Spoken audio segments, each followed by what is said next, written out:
Hello बच्चों, आज हम पढ़ने वाले हैं आधुनिक काल। आधुनिक काल 9 से 12, 9th, 10th, 11th, 12th एवं सभी प्रतियोगी परीक्षाओं के लिए महत्वपूर्ण है। तो हम देखेंगे आधुनिक काल का काल विभाजन एवं उनकी विशेषताएं और कवि और रचनाएं।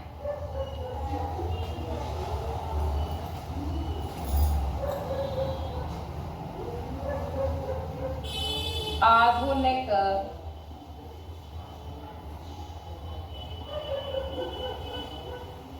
काल। आधुनिक काल को मुख्य रूप से 6 भागों में बांटा गया।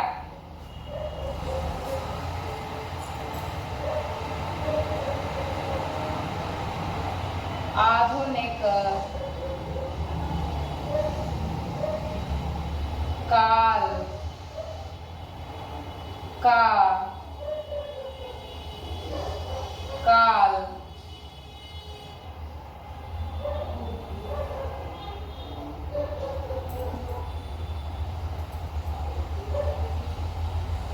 विभाजन।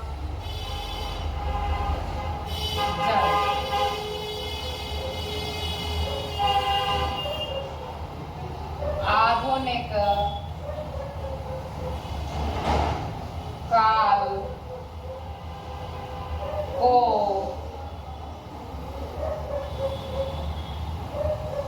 मुख्य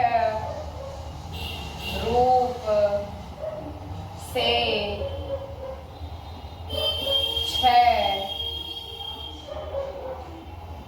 भागों में बांटा गया। पहला, भारतेंदु। भारतेंदु युग। भारतेंदु युग की समय सीमा है सन 1850 से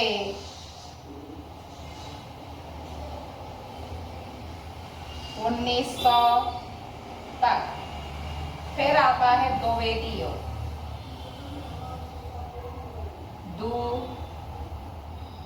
द्विवेदी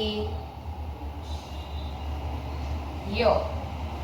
द्विवेदी युग की समय सीमा है सन 1900 से 1920 तक। फिर आता है छायावादी युग।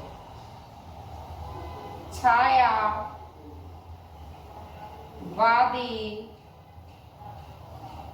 युग 1920 सन 1920 से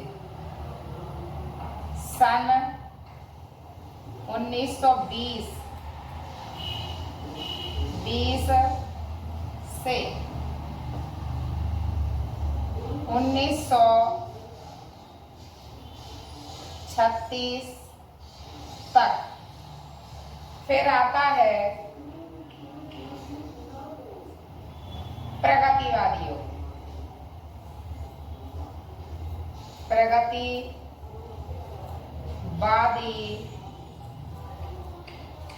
युग सन 1936 से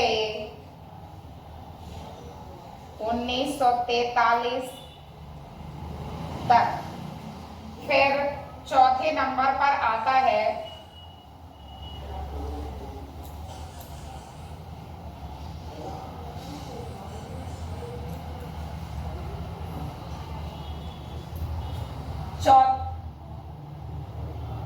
भारतेंदु युग, द्विवेदी युग, छायावादी युग, प्रगतिवादी युग। 5वें नंबर पर आता है प्रयोगवादी युग।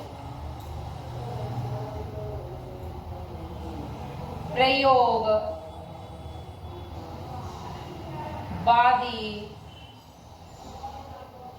युग सन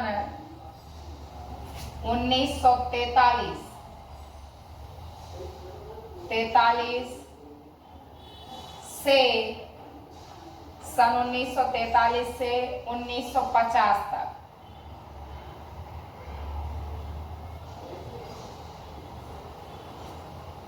नई कविता।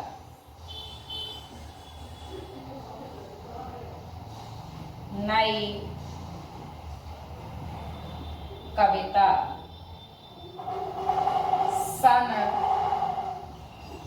1950 से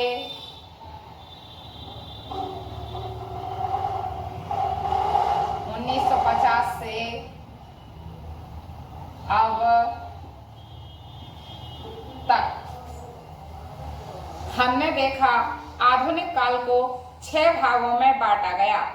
अब हम देखेंगे भारतेंदु युग। भारतेंदु युग नामकरण, विशेषताएं और प्रमुख कवि और रचनाएं। भारतेंदु युग के वह महत्वपूर्ण तथ्य जहां से एक एक नंबर के प्रश्न निकलते हैं।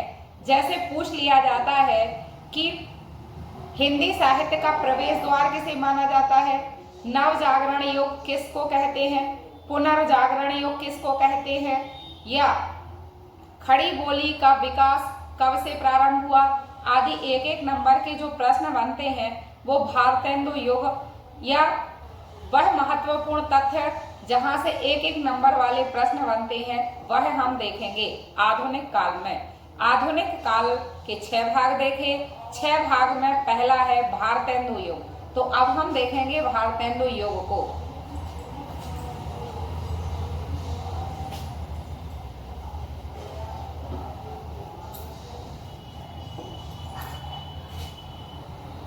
भारतेंदु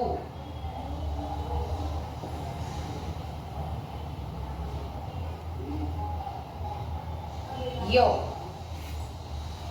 भारतेंदु युग से 1850 से 1900 तक का जो समय है उसे हम भारतेंदु युग के नाम से जानते हैं। एक लेखक हुए जिनका नाम था भारतेंदु हरिश्चंद्र। इन्हीं के नाम पर यह युग, इस युग के प्रवर्तक थे और उन्हीं के नाम पर इस युग का भारतेंदु युग नामकरण किया गया। भारतेंदु युग को हिंदी साहित्य का प्रवेश द्वार माना जाता है। भारतेंदु युग को हिंदी साहित्य का नवजागरण युग भी माना जाता है। इसी को हिंदी साहित्य का पुनर्जागरण युग भी माना जाता है। भारतेंदु युग में कविता के क्षेत्र में ब्रज भाषा का प्रयोग हो रहा था, बल्कि गद्य के क्षेत्र में खड़ी बोली का प्रयोग हो रहा था। गद्य, खड़ी बोली और गद्य की विधाओं का विकास आधुनिक काल से ही माना जाता है। तो गद्य के क्षेत्र में खड़ी बोली, जबकि कविता के क्षेत्र में ब्रज भाषा का प्रयोग किया जा रहा था। और खड़ी बोली का विकास इस युग की महत्वपूर्ण घटना मानी जाती है। अब हम देखेंगे भारतेंदु युग की विशेषताएं, या हम कुछ महत्वपूर्ण तथ्य जो हमने अभी बताए इनको लिख लेते हैं। एक एक नंबर के प्रश्न यहां से निकलकर आते हैं।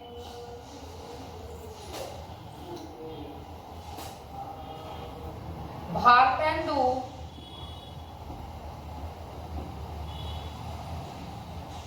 युग को आधुनिक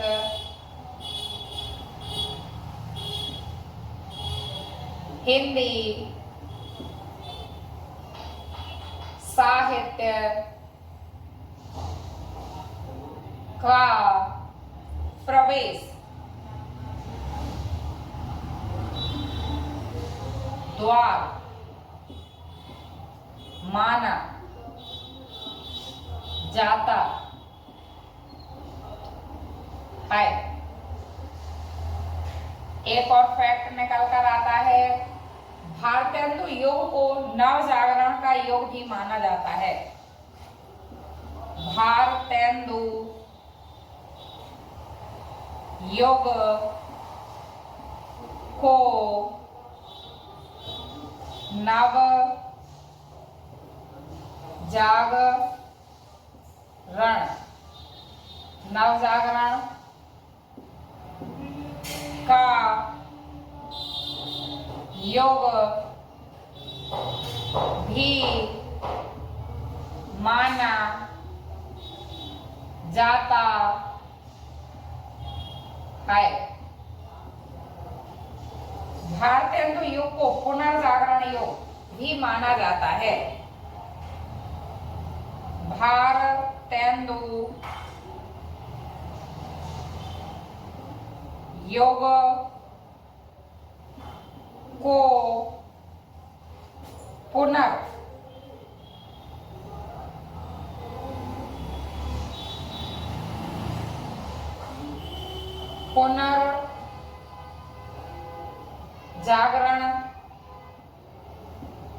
पुनर्जागरण युग कहा जाता है। भारतेंदु युग में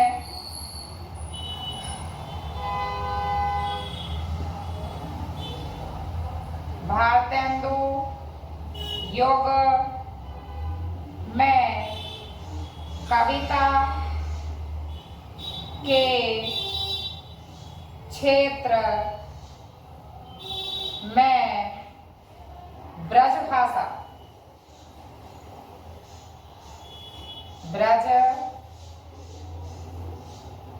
भाषा व गद्य के क्षेत्र में खड़ी बोली का प्रयोग किया गया। भारतेंदु खड़ी बोली का विकास भारतेंदु युग की महत्वपूर्ण घटना है। खड़ी बोली का विकास भारतेंदु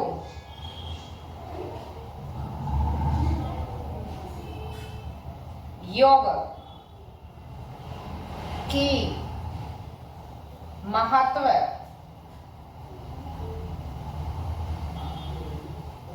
महत्वपूर्ण घटना मानी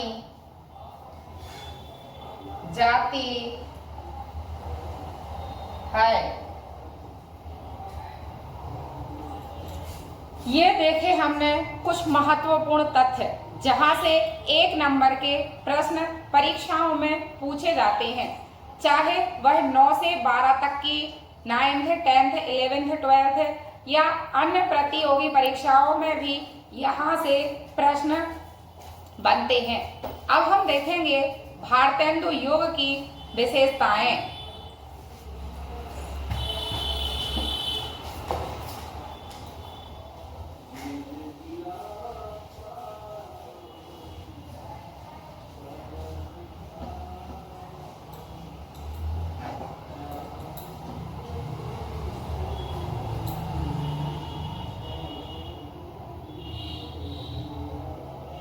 भारतेंदु युग की विशेषताएं।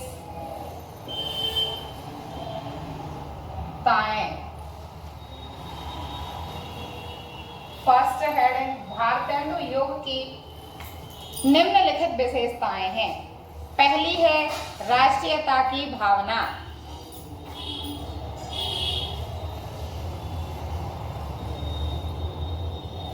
राष्ट्रीयता की भावना। इस युग के कवियों ने इस युग के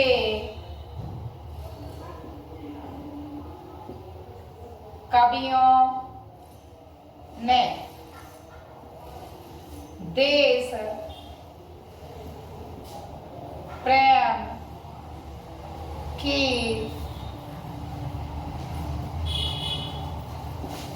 रचनाओं के माध्यम से, इस युग के कवियों ने देश प्रेम की रचनाओं के माध्यम से जनमानस में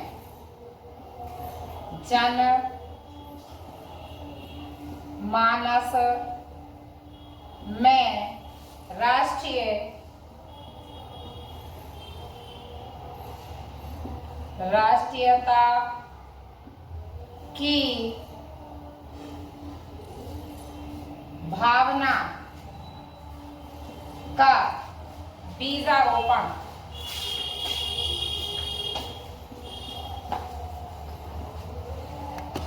किया था। पहली विशेषता हमने देखी राष्ट्रीयता की भावना। इस युग के कवियों ने देश प्रेम की रचनाओं के माध्यम से जनमानस यानी कि सभी जनता में, सभी लोगों में राष्ट्रीयता की भावना के बीजारोपण यानी कि बीज बोए थे, राष्ट्रीयता की भावना को प्रज्वलित किया था। अब हम दूसरी विशेषता देखेंगे, सामाजिक चेतना का विकास।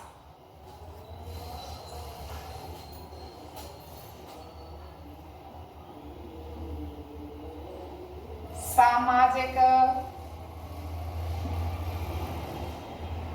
चेतना का विकास। यह युग सामाजिक चेतना का युग है।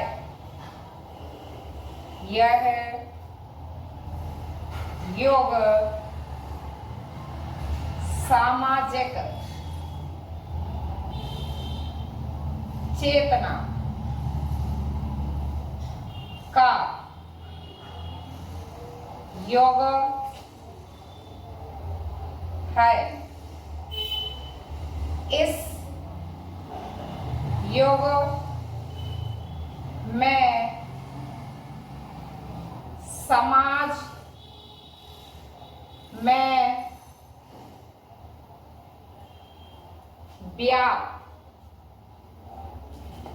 व्याप्त रूढ़ियों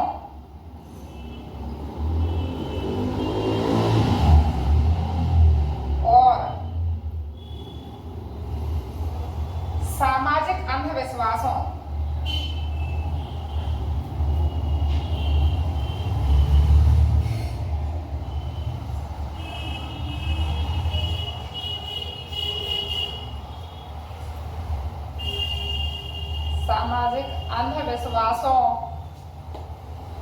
समाज में व्याप्त रूढ़ियों और सामाजिक अंधविश्वासों को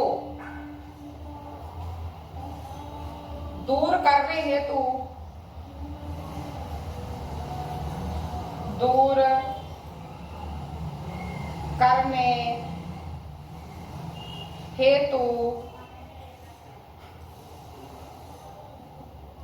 कविताएं लिखी। तो इस युग की महत्वपूर्ण विशेषता यह है कि सामाजिक चेतना का विकास, यानी कि समाज के व्यक्तियों को चैतन्य करना, जागृत करना, उन्हें अपने दायित्व कर्तव्यों के प्रति सचेत करना। जैसे समाज में कुछ रूढ़ियां कहलाती हैं, पुरानी परंपराएं जो हमारे क्षेत्र में, हमारे समाज में बहुत समय से प्रचलित हैं, चली आ रही हैं, और हम भी आगे ज्यों का त्यों उन्हें बढ़ाते जाते हैं। उन्हें कहते हैं सामाजिक रूढ़ियों को दूर करने का प्रयास किया है और अंधविश्वासों जिस प्रकार हम किसी भी चीज पर अंधविश्वास कर लेते हैं, आंख बंद करके विश्वास करने को कहते हैं अंधविश्वास, तो हमारे समाज में बहुत सारी ऐसी चीजें होती हैं जिन पर हम आंख बंद करके विश्वास करते हैं। मान लो हमारे घर में किसी की तबीयत खराब हो जाती है, हम 2 बार डॉक्टर को दिखाते हैं, तबीयत ठीक नहीं होती, तो हम झाड़ फूंक आदि के लिए चले जाते हैं। ये क्या है? अंधविश्वास है। हम कोई अच्छे डॉक्टर को दिखाने के बजाय छोटे मोटे डॉक्टरों से इलाज करवा के और झाड़ फूंक आदि में लग जाते हैं। यह चीजें हमारे समाज में फैली होती हैं। इन्हीं की ओर इस काल के कवियों ने रचनाएं लिख के सचेत किया है, लोगों को जागरूक करने का प्रयास किया है। अब हम देखेंगे अगली विशेषता, हास्य व्यंग।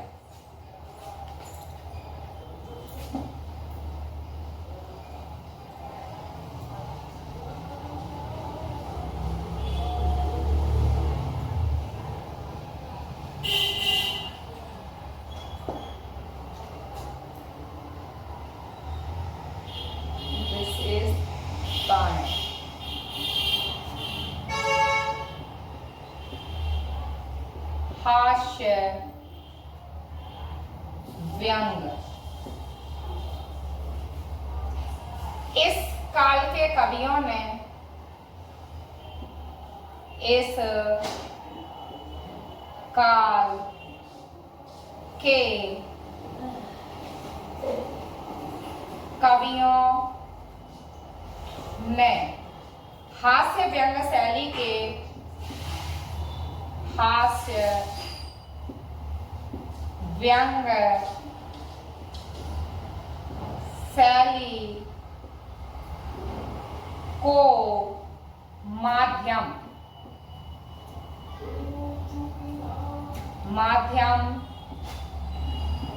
बनाकर पश्चिमी सभ्यता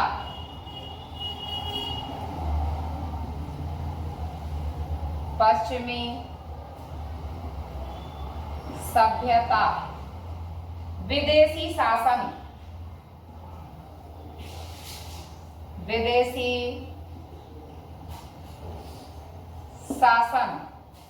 पश्चिमी सभ्यता, विदेशी शासन व सामाजिक अंधविश्वासों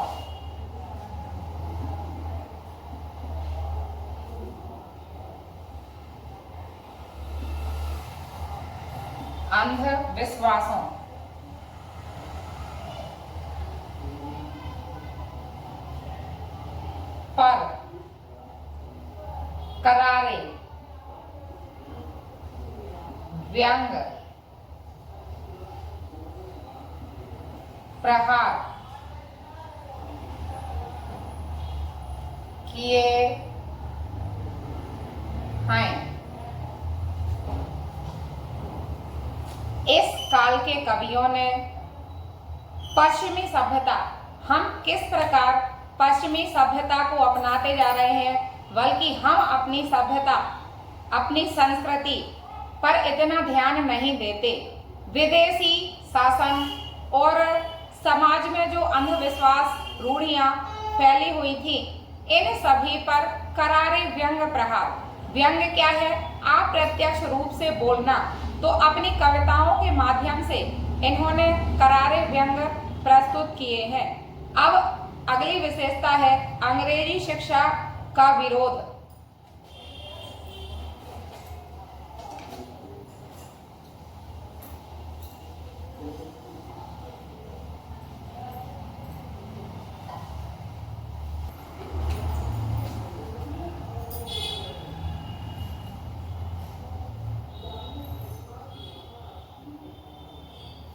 अंग्रेजी शिक्षा का विरोध। इस काल के कवियों ने इस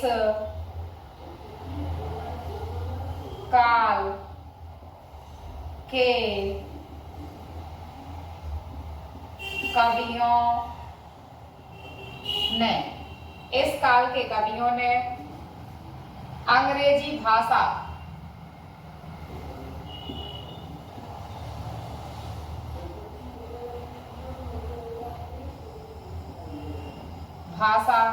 तथा अंग्रेजी शिक्षा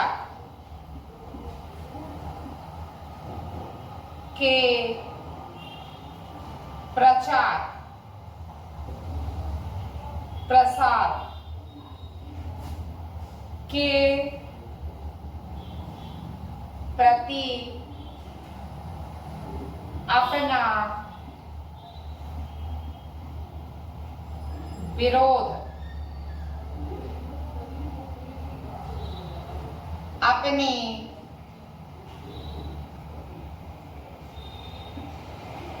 कविताओं में प्रकट किया है। इस समय की एक महत्वपूर्ण विशेषता है अंग्रेजी शिक्षा का विरोध। चूंकि हम जानते हैं कि 1850 से 1900 तक का जो समय था, उस समय हमारा देश परतंत्र था। ब्रिटिश शासन हमारे ऊपर आधिपत्य करता था और हम ब्रिटिश साम्राज्य के अंग्रेजों के गुलाम थे। तो उस समय उन्हें अपना कार्य हिंदी में करने में दिक्कत होती थी, तो वह अंग्रेजी शिक्षा के प्रचार प्रसार कर रहे थे। तो इस काल के कवियों ने अंग्रेजी शिक्षा का विरोध किया है और उसके प्रचार प्रसार के प्रति अपना विरोध अपनी कविताओं में व्यक्त किया है। अगली विशेषता है विभिन्न काव्य रूप।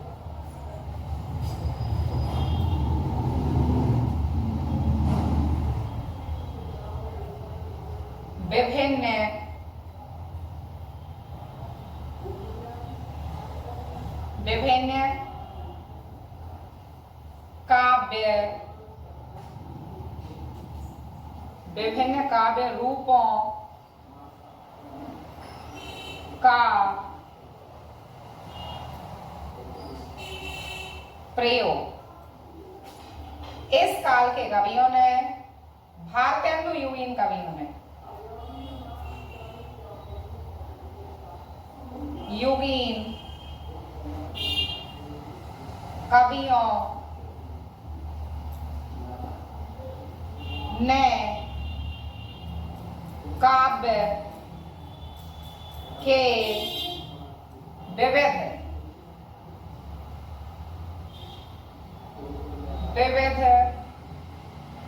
रूपों का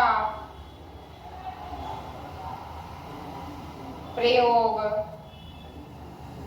किया है, जैसे प्रबंध काव्य,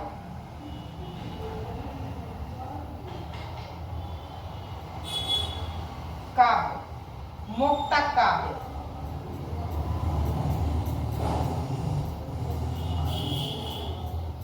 काव्य, आदि। इस काल के कवियों ने काव्य के विभिन्न रूप, जैसे प्रबंध काव्य विस्तृत होता है, इसको दो भागों में बांटते हैं, महाकाव्य, खंड काव्य। तो इसके कुछ निर्धारित नियम होते हैं। तो इस युग के कवियों ने प्रबंध काव्य में भी रचनाएं की हैं और मुक्तक काव्य, जिसके कोई निर्धारित नियम नहीं होते, लय, तुक, यति, गति आदि नियमों से मुक्त रचना को हम मुक्तक काव्य कहते हैं। तो इस समय में प्रबंध काव्य और मुक्तक काव्य दोनों ही लिखे गए। अगली विशेषता है काव्यानुवाद की परंपरा।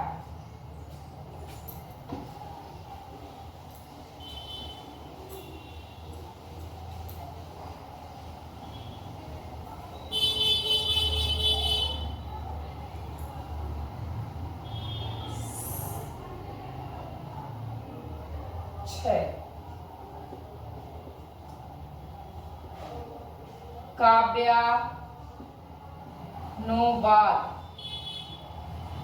की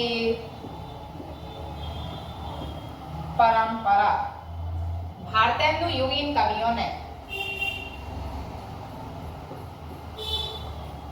भारतेंदु युगीन कवियों ने अंग्रेजी, संस्कृत तथा अंग्रेजी संस्कृत तथा अंग्रेजी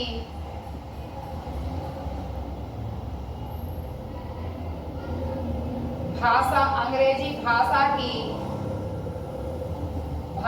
के काव्य का हिंदी में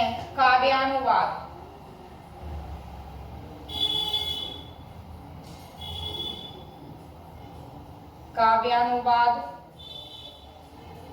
भी किए हैं।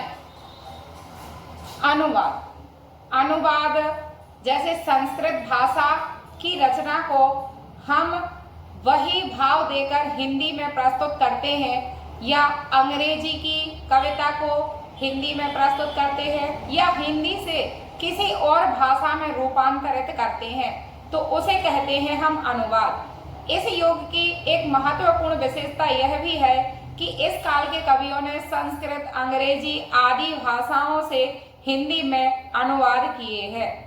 अब हम देखेंगे भारतेंदु युग के प्रमुख कवि और उनकी रचनाएं।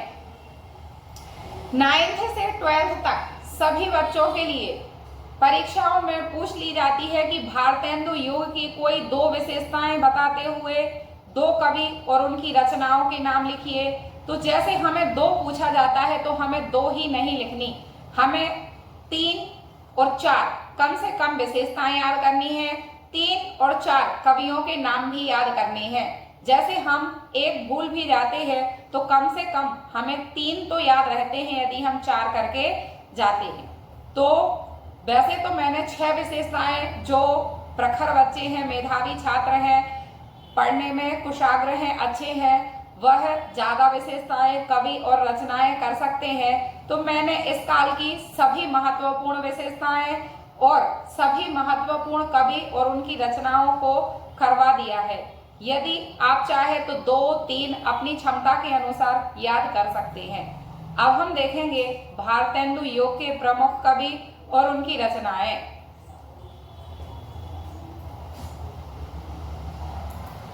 भारतेंदु युग के प्रमुख कवि एवं उनकी रचनाएं।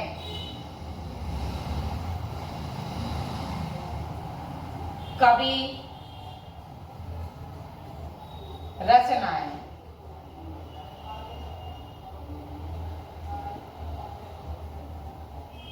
कवि में पहले हैं भारतेंदु हरिश्चंद्र।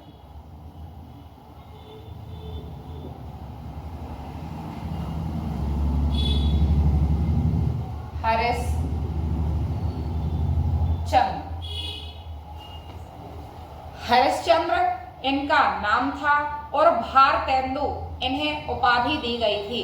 भारतेंदु का मतलब क्या होता है? भारत का इंदु, इंदु का मतलब होता है चंद्रमा। तो इन्हें कवियों ने भारतेंदु उपाधि से सुशोभित किया है। तो इनका पूरा नाम हो जाता है भारतेंदु हरिश्चंद्र। अब हम देखेंगे इनकी प्रमुख रचनाएं। प्रेम सरोवर, प्रेम सरोवर, प्रेम फुलवारी, प्रेम फुलवारी, प्रेम मलिका, प्रेम मल्लिका,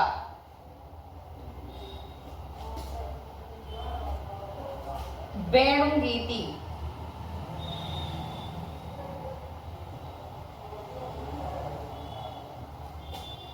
ये भारतेंदु की प्रमुख रचनाएं। अब हम देखेंगे बद्री नारायण चौधरी प्रेमघन। बद्री नारायण चौधरी प्रेमघन।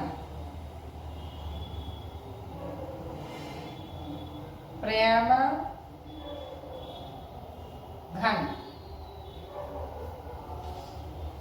बद्री नारायण चौधरी को प्रेमघन की उपाधि से सम्मानित किया गया। रचनाएं हैं जीर्ण जनपद, जीर्ण जनपद,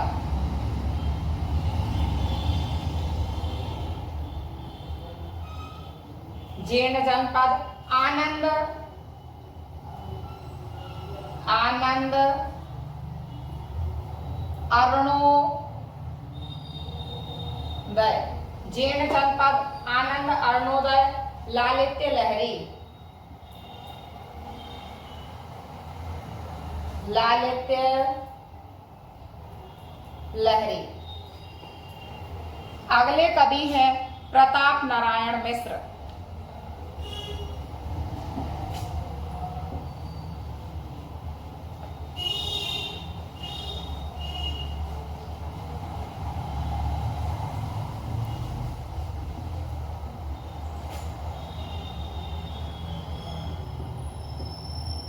रचनाएं, अगले कवि हैं प्रताप नारायण मिश्र। रचनाएं हैं प्रेम पुष्पावली, प्रेम पुष्पावली,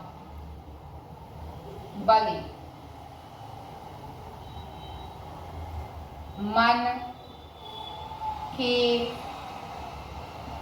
लहर, श्रृंगार विलास।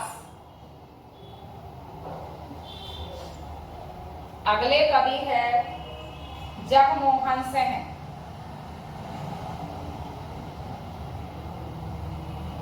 जगमोहन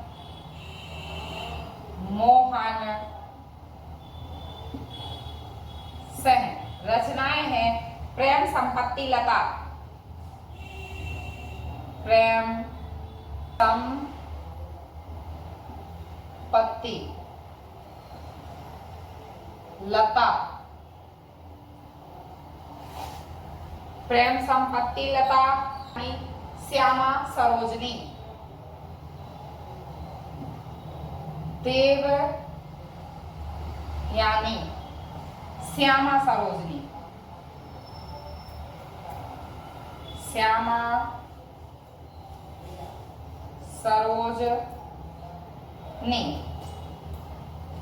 ये जगमोहन सिंह की रचनाएं हैं। अब हम अगले कवि देखेंगे अंबिका दत्त व्यास।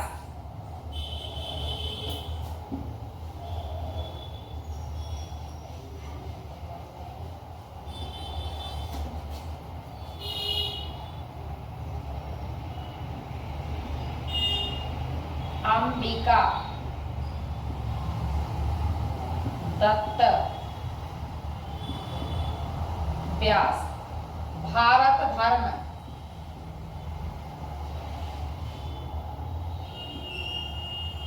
हो होरी, पावस पचासा,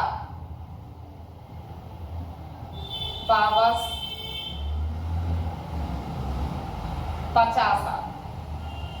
अगले कवि हैं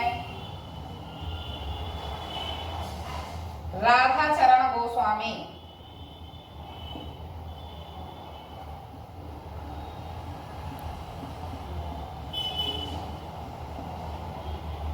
राधाचरण गोस्वामी। रचना है नव भक्त माल। नव भक्त माल। तो हमने देखी भारतेंदु युग की सभी महत्वपूर्ण विशेषताएं एवं प्रमुख कवि और उनकी रचनाएं। 9th से 12th के लिए पूछी जाती हैं दो विशेषताएं, दो कवि और उनकी रचनाएं। तो हमें कम से कम 3 या 4 विशेषताएं और 3 या 4 कवि रचनाएं याद करने हैं, ताकि यदि हम एक भूल भी जाते हैं तो हमें 2 विशेषताएं, 2 कवि और 2 रचनाएं याद रह जाती हैं। धन्यवाद दोस्तों।